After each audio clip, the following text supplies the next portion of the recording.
Alright, welcome to learning about smartboards, Smartboard 101. This is the active Inspire version, and right here is the software actually opened up that we were talking about. And over here is your palette of different options and tools you can use while using the smartboard. One of probably the most basic is your pen. You click on your pen, you can write in various colors. In this case I'll just use black. You can write just like a regular old whiteboard. One of the advantages though is if you decide to write something a little too big, you can highlight it and shrink it up a little bit and move it over to the side so it's out of your way. But before we get too far, I just wanted to quickly show how you calibrate it, because sometimes your pen, the cursor on your computer, and the pen are a little off. So to calibrate the smartboard, you simply come up to the corner right up here, hover the pen, it says click on the service to begin. Click, it puts up little squares, targets, to put the pen in. You go ahead and click on all of those. Now the cursor on your computer and the pen are exactly in the same spot. Alright everyone, so we're dealing with the idea that this smartboard is basically coming off from the computer.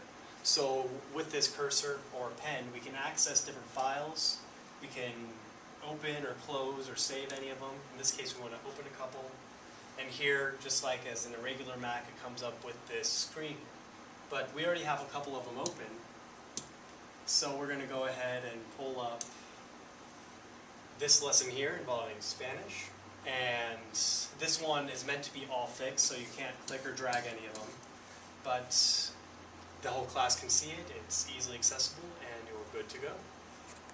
Alright, so we're back at the smartboard again. Well, I am.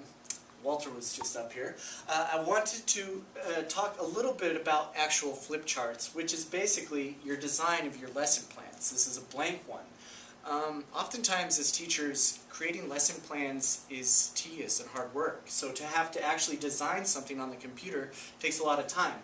There's a few options you can do here. One of the options is you can go online to whoever the smartboard designer is, and they usually have already pre-created lesson plans that you can download and use. The other is you can use some of what we learned in our technology education class, which are the Web 2.0 software. So it's very easy to switch over. Up here there's an actual icon in the palette that you click, and it brings you to your desktop of your computer. In which case there's a little circle, which is a mini palette that gives you a few tools to use while you're actually on the internet.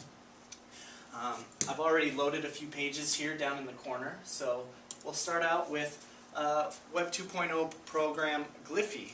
Okay? Say you want the kids to create a flowchart or any of the various skills that we learn in Gliffy. They can come up and they can actually manipulate the board a little bit, play around with things. It's great to have the kids get an opportunity to come up, be involved with what's going on in front of the classroom, instead of being in their seats and just being active listeners. So this way they feel like they're really involved with what's going on in the class. We also learned about Tuxby. You can have the kids maybe load up a picture of the class picture, play around with it a little bit. Or crop this one, rotate the picture. Whatever the options are, I think you get the idea. The final one we learned about, one of the other ones we learned about was the p-table, okay, which was a periodic table. So if you're going to be teaching science, you can pull it up. Now the beauty of this, a smart board, as opposed to just say an overhead projection, is that you can actually do and write on this with annotation. So if I click back, up here right next to accessing your desktop is also annotated desktop. If I click that, then I have my palette, all the options to write over the actual internet. So I can say, click and say I want to write on something and make a note. I can do so. Okay? I can just write there. Boron is great. Anything. Or maybe I want to have a quick quiz. I can click the shapes, click a box, place that over a few of the elements within the periodic table. Hide them. Let the kids decide what they're going to do, what they are. Or maybe talk about them. So those are just a few of the options. Alright, so the general idea is we go off these basic templates. But for teaching a lesson, you'll want to have some templates already set up. And in this case, we have a lesson set up that deals with dairy products. So, if you wanted to, you can sit here, highlight one of these great cheeses.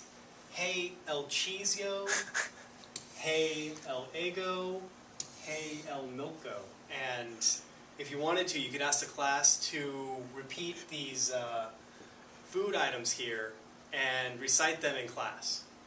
Another one of the options would be to pull up this lesson, and here we have a wonderful layout of a house. So we could sit here, go la, I don't even know what that says, but the kids can come up and they can drag the different names here to the different areas in the house, and you can test them in this fashion. So just call up a student at one at a time, have them draw down one or two names, or correct other students' work, and it's really just that simple. So oftentimes, reading a children's book like this in front of the class is very difficult for everybody in the class to see what's going on in the story. With a smartboard, though, you can simply bring it over to the document camera. Go ahead and turn the document camera on. Usually takes a moment or two for it to warm up.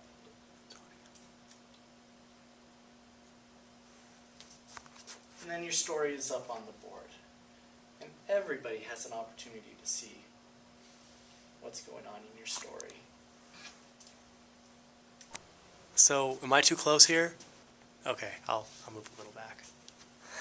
How about now? We're good? Okay, I'll go with that.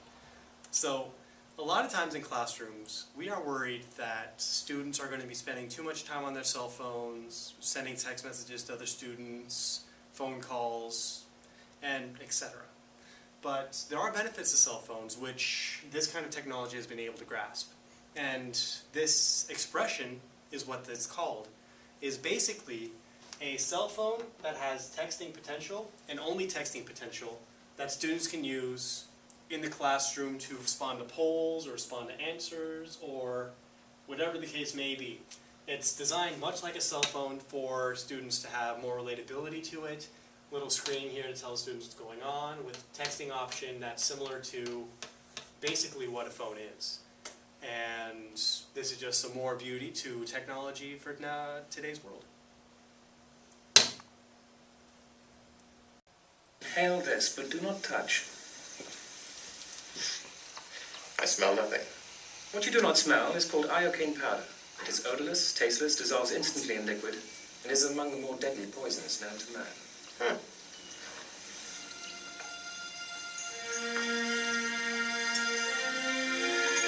hope they enjoy our movie as much as we're enjoying this movie.